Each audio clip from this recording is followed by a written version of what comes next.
Jangan mendukakan Roh Kudus. Haleluya, Victory Kids. Hari ini kita belajar firman Tuhan mengenai jangan mendukakan Roh Kudus. Efesus 4 ayat 30 berkata, dan janganlah kamu mendukakan Roh Kudus Allah yang telah memeteraikan kamu menjelang hari penyelamatan. Victory Kids, Roh Kudus adalah seorang pribadi yang memiliki perasaan. Dia dapat merasa sedih atau berduka, juga dapat bersuka cita. Bila kita mau patuh pada firman Tuhan dan pada suara Roh Kudus yang bicara dalam hati nurani kita, maka Roh Kudus akan bersuka cita. Sebaliknya, bila kita sengaja berbuat dosa dan tidak mau bertobat, maka Roh Kudus akan berduka atau merasa sedih. Jadi setiap kali kita menolak untuk patuh pada firman Tuhan dan suara Tuhan dalam hati kita, itu membuat Roh Kudus berduka. Janganlah kita berbuat demikian dengan sengaja. Ketika Victory Kids menerima Tuhan Yesus dalam hati Victory Kids, maka Roh Kudus tinggal di dalam hati Victory Kids. Roh Victory Kids menjadi dapat bersekutu dengan Roh Kudus. Itu sebabnya hati nurani Victory Kids dapat membedakan yang salah dan yang benar. Juga dapat memiliki pengertian rohani ketika diajarkan firman Tuhan. Itu semua adalah pekerjaan Roh Kudus yang tinggal dalam hati Victory Kids. Roh Kudus diberikan Tuhan kepada kita untuk mengajari kita. Yohanes 14 ayat 26 berkata, tetapi penghibur, yaitu Roh Kudus, yang akan diutus oleh Bapa dalam namaku, dialah yang akan mengajarkan segala sesuatu kepadamu, dan akan mengingatkan kamu akan semua yang telah kukatakan kepadamu. Ketika Victory Kids sedih, ada Roh Kudus yang dapat menghibur hati Victory Kids. Ketika Victory Kids bingung, ada Roh Kudus yang dapat mengajari Victory Kids. Victory Kids dapat berdoa memohon pertolongannya. Lalu Victory Kids akan diingatkannya akan ayat firman Tuhan yang menghibur hati Victory Kids sehingga tidak sedih lagi. Atau akan ayat firman Tuhan yang memberi jalan keluar untuk Victory Kids sehingga tidak bingung lagi. Sangat luar biasa kuasa Roh Kudus bagi kita anak-anak Tuhan. Itu sebabnya marilah semua Victory Kids senantiasa patuh kepada suara Roh Kudus. Namun kita akan mendukakan Roh Kudus bila kita dengan sengaja menolak firman Tuhan, menolak suaranya yang berbicara di hati nurani kita. Misalnya di meja orang tua ada terletak uang 100.000 rupiah. Uang itu bukan milik Victory Kids. Lalu datang godaan atau keinginan jahat untuk mengambilnya. Nah, bagi Victory Kids yang sudah memiliki Roh Kudus dalam hati, akan muncul dorongan untuk menolak godaan itu. Hati Victory Kids merasa tidak tenang ketika hendak mengambil uang tersebut. Pikiran Victory Kids juga diingatkan akan ayat firman dan pengajaran di sekolah minggu bahwa mencuri itu adalah dosa. Itu adalah suara Roh Kudus dalam hati Victory Kids.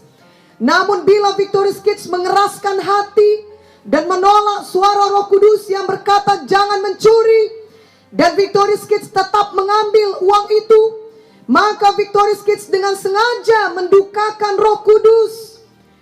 Memang akan ada saat di mana Victory Kids berbuat jahat dan berbuat dosa dan mendukakan Roh Kudus. Tetapi janganlah dilakukan dengan sengaja dan terus-menerus.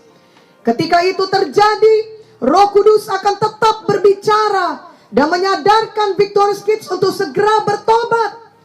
Maka mari Victory Kids mau segera bertobat. Segeralah minta ampun kepada Tuhan atas dosa yang telah dilakukan. Apakah itu mencuri, berbohong, berkelahi, melawan orang tua, atau dosa lainnya. Janganlah terus hidup di dalam dosa. Itu dapat membuat hati Victory Kids menjadi keras.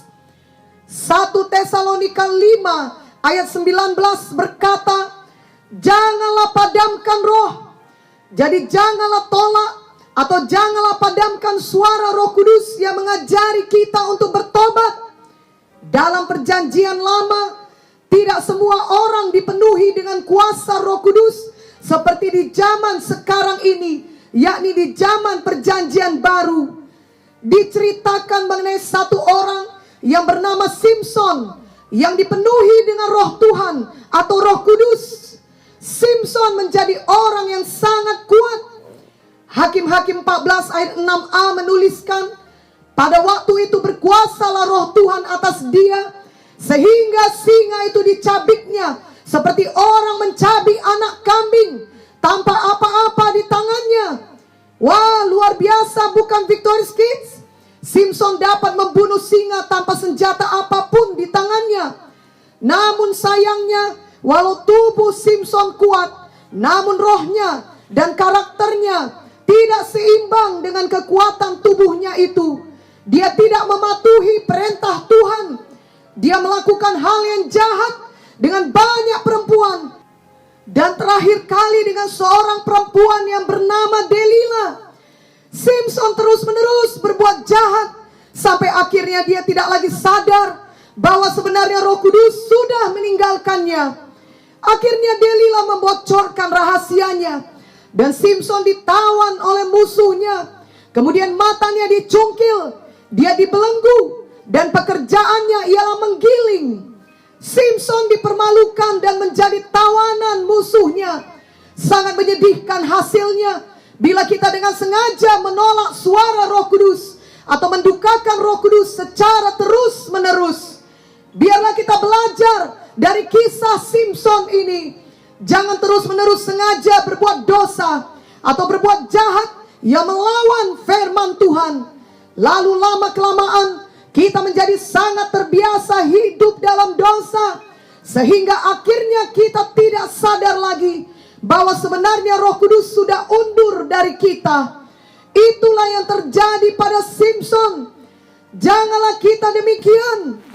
Janganlah hati kita menjadi keras dan terbiasa dengan dosa. Misalnya terbiasa berbohong, terbiasa melawan, terbiasa berbuat jahat.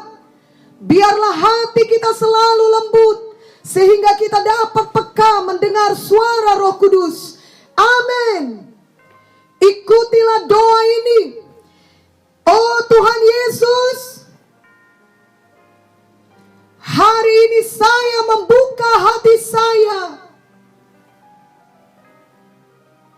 dan menerimamu sebagai Tuhan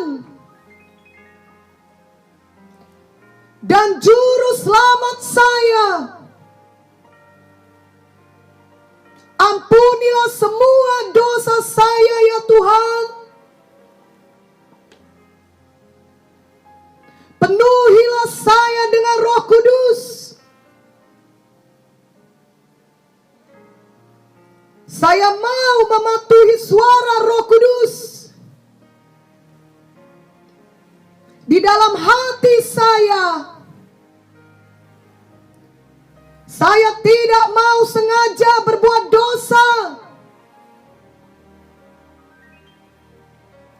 Saya tidak mau terus-menerus melawan perintah Tuhan.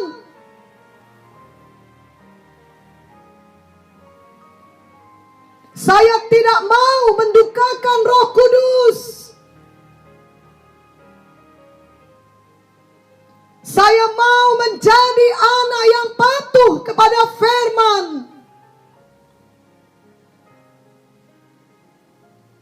Dan kepada suara Roh Kudus di dalam hati saya.